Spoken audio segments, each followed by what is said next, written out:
Good morning champions.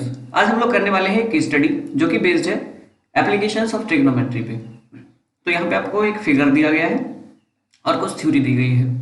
तो ये 16 marks का आपका पार्ट रहता है आपके पेपर्स में, जिसमें 16 मार्क्स में आपके एमसीक्यूज पूछे जाते हैं और काफ़ी इंपॉर्टेंट टाइप का टॉपिक बन जाता है ये। ठीक है, तो इंपॉर्टेंट पार्ट है, तो उसके लिए यहाँ पे आपको केस स्टडी मिलती है। तो अगर आप चैनल पे नए हैं तो चैनल को सब्सक्राइब कर दीजिए, वीडियो को लाइक कर दीजिए और अपने फ्रेंड्स तक जरूर पहुंचा दीजिए। तो आइए स्टार्ट करते हैं। तो यहाँ पे हम लोग करने वाले हैं शिप एंड लाइट हाउस। तो ये आपको एक फिगर दिया गया है, there is a lighthouse near sea शोर।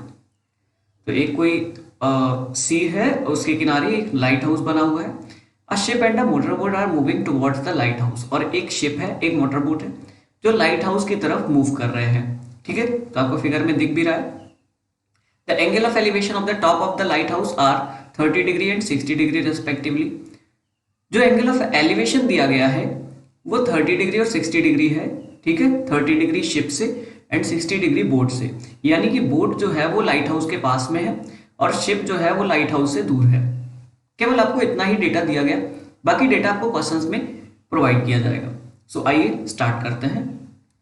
फर्स्ट क्वेश्चन ये रहा, what is the distance between the two ships if the height of the light house is 42 meter. अगर लाइट हाउस की हाइट 42 मीटर है तो दोनों शिप्स के बीच में कितनी डिस्टेंस होगी।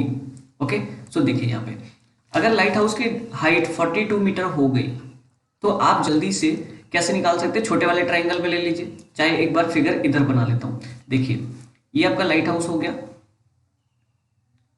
है ना, और ये आपका शिप हो गया। यहां से एक ये बना लीजिए, ये बोट हो गई। इनको नाम दे दीजिए ए बी सी डी। ठीक है, ये 60, ये 30, ये 42 आपको दिया है। ठीक है, अब आपको से बोला गया है कि बोट और शिप के बीच में डिस्टेंस, यानी कि ये वाली डिस्टेंस जो है ये पूछी गई, इसको आपने एक सेलेक्ट कर लिया। सबसे पहले आपको लेना होता है छोटा वाला ट्राइंगल। तो ट्राइंगल ए बी सी में, in triangle A B C 10 लगा दोगे। So 10 60 degree equals to 42 upon B C. Direct 42 लगाया है क्योंकि आपके एमसीक्यूज हैं, आपको भी ऐसे ही करना है। Direct A B upon B C आएगा तो ए बी की जगह पे मैंने 42 रख दिया। सो 10 60 की वैल्यू कितनी होती है, √3।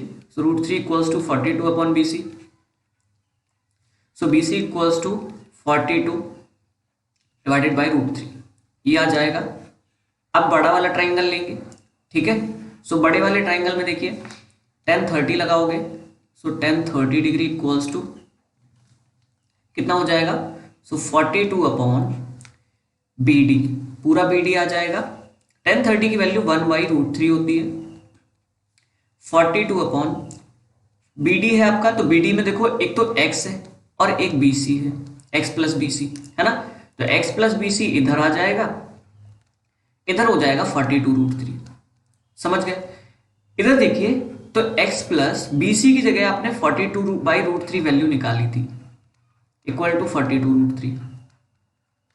यहां से आप क्या कर सकते हैं, x की वैल्यू आसानी से निकाल सकते हैं। सो x इक्वल्स टू हो जाएगा 42√3 माइनस 42/√3।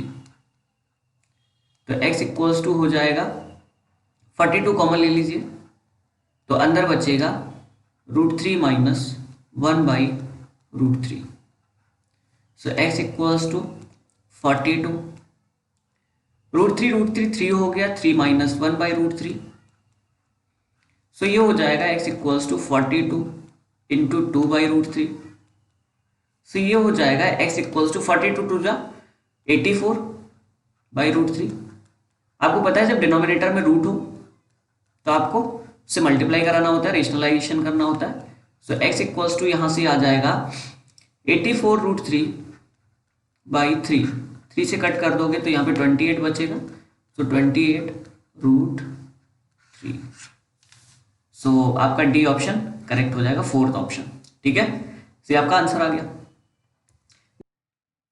क्वेश्चन नंबर 2 की बात करते हैं। If the height of the light house is 50√3 meter, find the time taken by ship to reach the base of light house if its speed is 150 meter per minute. तो आपको यहाँ पे light house की height दी गई है और जो शिप है उसका स्पीड दी गई है कि स्पीड कितनी है। तो आपको ये पता करना है शिप लाइट हाउस के बेस तक कितनी देर में पहुंच जाएगा। तो यहाँ पे एक चीज तो समझ में आ गई कि speed equals to distance upon time लगाएंगे आंसर आ जाएगा।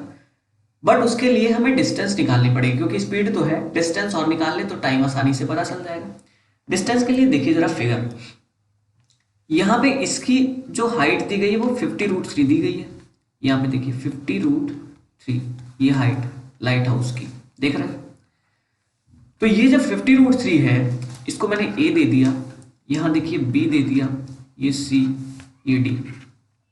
तो अगर आप इसमें 1030 लगाओगे, 1030 क्यों लगाओ, क्योंकि आपको शिप की बात करनी है, और शिप से जो एंगल बन रहा है वो 30 डिग्री। थोड़ी देर के लिए बोर्ड को भूल जाइए, ठीक है। तो 1030 बन जाएगा 50√3 अपॉन बी डी। तो ये हो जाएगा 1/√3 1030। यहाँ पे 50√3 अपॉन बी डी। तो बी डी इक्वल्स टू अगर यहाँ से निकालोगे तो हो जाएगा 50√3 इंटू √3, तो बी डी हो जाएगा 150, है ना। सो बी डी अगर 150 हो गया तो यानी कि आपको डिस्टेंस मिल गई 150। अब आप आसानी से काम कर सकते हैं, देखिए कैसे। So speed equals to distance upon time. अब स्पीड आपको दी गई है 150 मीटर पर मिनट, ठीक है, और डिस्टेंस दी गई है 150। देखो ये 150 मीटर पर मिनट है स्पीड, लिख दो यहाँ पे। इसको आप सेकंड में चेंज कर लीजिए, क्योंकि स्पीड तो मीटर पर सेकंड में होती है। तो देख लीजिए जरा, तो 150, अच्छा मीटर है पर मिनट, मिनट को सेकंड में चेंज करने के लिए 60 से मल्टीप्लाई करोगे तो 0 6 से कट कर दिया तो 6 2 12 32.5 मीटर पर सेकेंड। ये आपकी स्पीड आ गई। अब लगा दो, तो यहाँ से टाइम निकालोगे तो डिस्टेंस अपॉन स्पीड हो जाएगा। डिस्टेंस आपकी 150 मीटर आई थी और ये 2.5 मीटर पर सेकेंड हो गया। तो यहाँ पे 10 से मल्टीप्लाई करा दोगे तो ऊपर 1500 हो गया, नीचे 25 कट कर दोगे, 25 6 150, 60 सेकेंड आ गया, that is equals to 1 minute. Okay, so ये आपका आंसर आ गया सेकेंड पार्ट का। सी पार्ट देखिए, at a time in the day the ratio of the length of the light house and its shadow is 1:1, find the angle of depression of the sun. तो अगर light house ऐसे था, ठीक है, और ऐसे sunlight पड़ रही थी, तो इसकी कोई शेडो भी बनेगी ऐसे। तो ये कह रहे कि अगर दिन के किसी टाइम में इसकी हाइट में और इसकी शेडो में 1:1 बन रहा है, यानी कि अगर ये एक्स है तो ये भी एक्स है, समझ रहा हूं। तो आपसे पूछ रहे कि एंगल ऑफ एलिवेशन कितना होगा, या एंगल ऑफ डिप्रेशन जो सन का बनेगा वो कितना होगा, है ना। तो देखिए कैसे करेंगे। तो यहां से आप कर सकते हैं, इसमें आपने इसको एंगल मान लिया थीटा, ठीक है, तो tan theta equals to x upon x कर देंगे, है ना। तो tan थीटा इक्वल्स टू ये कट गया तो 1 आ गया, तो theta equals to tan theta में तुम ये बताओ कि tan थीटा में कितना होता है, कितने की वैल्यू 1 होती है, तो tan 45 की वैल्यू 1 होती है, तो थीटा इक्वल्स टू 45। समझ गए। यानी कि जब भी किसी भी चीज की हाइट और उसकी शेडो इक्वल हो जाए तो यानी कि वहां पे एंगल 45 डिग्री बनता है। सो ये आपका सेकंड ऑप्शन करेक्ट हो गया, है ना। आगे देखिए, ये क्वेश्चन दिया गया है, an aeroplane is flying at a height of 100 meter, find the distance between the ship and the boat from the given figure. ये आपको उसी कंडीशन में दे दिया गया, एक और कुछ ऐड कर दिया गया कि बोट और शिप तो जहां के तहां थे, उनके ऊपर से एक प्लेन निकल रहा है, ठीक है। तो अगर वो प्लेन निकल रहा है तो और उससे जो एंगल बन रहा है वो 30 डिग्री और 45 बन रहा है, 30 डिग्री शिप का, 45 डिग्री ये जो आपका बोट है। तो आपको ये बताना है कि जो, और इसकी हाइट 100 मीटर है जो प्लेन है, तो यहाँ पे 100 मीटर लिख ली, ठीक है। तो अब आपके से ये पूछ रहा है कि इन दोनों के बीच की डिस्टेंस कितनी होगी, बोट और शिप के बीच में, शिप और बोट के बीच में कितनी डिस्टेंस होगी। तो यहाँ भी हम वही करेंगे। देखिए इसको नाम मैंने ए दे दिया, ओके, यहाँ पे बी, ये सी एंड ये डी, ठीक है। आपके पास दो ट्राइंगल बनेंगे। अब यहाँ पे कोई बड़ा छोटा नहीं, कोई भी एक ट्राइंगल ले लो, फिर दूसरा ले लो और आसानी से सॉल्व कर दो। देखो कैसे, यहाँ पे हमने ले लिया ट्राइंगल ए बी सी, तो यहाँ पे tan 30 लगा दिया, तो ए सी अपॉन बी सी। tan 30 की वैल्यू कितनी हो जाएगी, तो tan 30 1/√3, ए सी की वैल्यू 100 अपॉन बी सी, तो बी सी यहां से आ जाएगा 100√3। ये बात समझ में आई, ओके। दूसरा ट्राइंगल ले लो, तो in triangle ACAC and D, और इस ट्राइंगल में अगर आप 1045 लगा दोगे तो कितना हो जाएगा, AC अपॉन CD। सो 1045 की वैल्यू 1 होती है और AC की वैल्यू 100 होती है, दी गई है इसमें, ठीक है। CD इक्वल्स टू यहां से हो जाएगा 100। अब अगर आप शिप और बोट के बीच की डिस्टेंस देखेंगे तो BC प्लस CD है ना, डिस्टेंस इक्वल्स टू हो जाएगा BC प्लस CD। BC आपका 100√3 है, ये आपका 100 है, तो आपकी कितनी आ गई 100√3 प्लस 100 या 100 प्लस 100√3, ठीक है।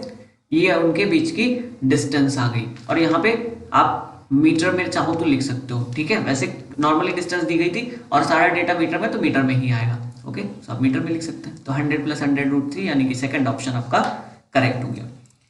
Last question, if the distance between the ship and the boat is 100 meter, अगर उन दोनों के बीच की डिस्टेंस 100 मीटर है, the ship of the speed of the boat and the ship are 60 meter per second and 80 meter per second, find the time in which the ship catch the boat. तो देखो आपसे यहाँ पे सारे question दिए जा रहे थे एप्लीकेशन ऑफ ट्रिग्नोमेट्री से। ये एक क्वेश्चन थोड़ा सा हटा के डाल दिया, और यही सैंपल पेपर में भी हुआ था कि कोई ये क्वेश्चन थोड़ा सा हटा के डाल दिया गया था, ठीक है, लेकिन वो नॉर्मल जनरल क्वेश्चन था। अब यहाँ पे आपको छोटा सा कॉन्सेप्ट क्लियर होना चाहिए।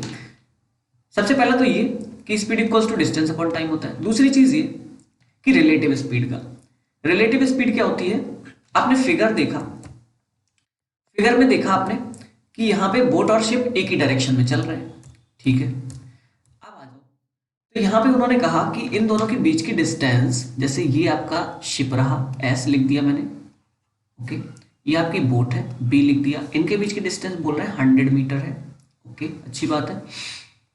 अब देखिए शिप की स्पीड बोल रहे हैं 80 meter per second, okay, boat की स्पीड बोल रहे हैं 60 मीटर पर सेकेंड। अब आपको एक चीज तो समझ में आ गई कि डिस्टेंस आपकी 100 मीटर है। देखो शिप बोट को कब कैच करेगी, कब पकड़ेगी या उसके बराबर पहुंच जाएगी, आपको ये पता करना है। तो शिप को बोट के बराबर पहुंचने के लिए ये जो उनके बीच में 100 मीटर का गैप है, इसको कवर करना है। तो यानी कि जो शिप को डिस्टेंस ट्रेवल करनी है, या जो डिस्टेंस ट्रेवल करी जानी है टोटल, वो 100 मीटर ही है। तो डिस्टेंस की वैल्यू तो 100 मीटर आ गई, ये बात समझ में आ गई। उसके बाद में बात करते हैं टाइम की। तो टाइम तो आपको फाइंड करना है। स्पीड की अगर बात करें तो स्पीड यहां पे आपको निकालनी पड़ेगी रिलेटिव स्पीड, ठीक है। और रिलेटिव स्पीड क्या होता है कि जब भी दो व्हीकल है या कोई भी दो एंटिटी है जो सेम डायरेक्शन में आ रही है, यानी कि एक अगर इधर जा रही है दूसरी भी इधर ही जा रही है, तो उनके बीच जो रिलेटिव स्पीड होती है वो माइनस हो जाती है, सब्ट्रैक्ट हो जाती है। सब्ट्रैक्ट होके हम लोग निकालते हैं, यानी कि उनकी जो स्पीड है उनको जब सब्ट्रैक्ट करेंगे तो हमें रिलेटिव स्पीड मिलती है। रियल लाइफ एग्जांपल देख लीजिए कि एक कोई ट्रक इस डायरेक्शन में चल रहा है, ठीक है, एक कोई ट्रक इस डायरेक्शन में चल रहा है और आप पीछे से ओवरटेक करते हुए बाइक से आते हैं, तो आपको ज्यादा टाइम लगेगा, ठीक है, यानी कि रिलेटिव स्पीड आपकी कम हो गई, आपको ज्यादा टाइम लगेगा उसको क्रॉस करने में। और इमेजिन कीजिए कि ट्रक इस साइड से जा रहा है और आप इधर से बाइक से आए, आपको सेकंड भी नहीं लगेगा, 1 या 2 सेकंड में आप आराम से इस ट्रक को क्रॉस कर जाएंगे, है ना। तो यही होता है फंडा रिलेटिव स्पीड का। तो जब भी सेम डायरेक्शन में चलते हैं तो उनको ज्यादा टाइम लगता है, यानी कि उनकी स्पीड कम हो जाती है। तो यानी कि यहाँ पे सब्ट्रैक्ट हो जाएगी। तो रिलेटिव स्पीड जब निकालोगे तो 80 - 60 that is equal to 80 - 60 equals to 20 meter per second. अब क्या हुआ, टाइम निकालना है आपको, होता है time equals to distance upon speed. तो टाइम इक्वल टू डिस्टेंस की जगह पे 100 रख दोगे, स्पीड की जगह पे 20 रख दोगे, 25 जा, so 5 second is the right answer. So ये थे आपके 5 क्वेश्चंस में मजा आया होगा तो चैनल को सब्सक्राइब कर दीजिए और वीडियो को लाइक कर दीजिए, अपने फ्रेंड्स तक पहुंचा दीजिए, जहां जहां तक आपकी रीच है, जिस जिस ग्रुप में, वहां तक शेयर कर दीजिए। और मिलते हैं फिर एक नई केस स्टडी में, तब तक के लिए good bye and take care.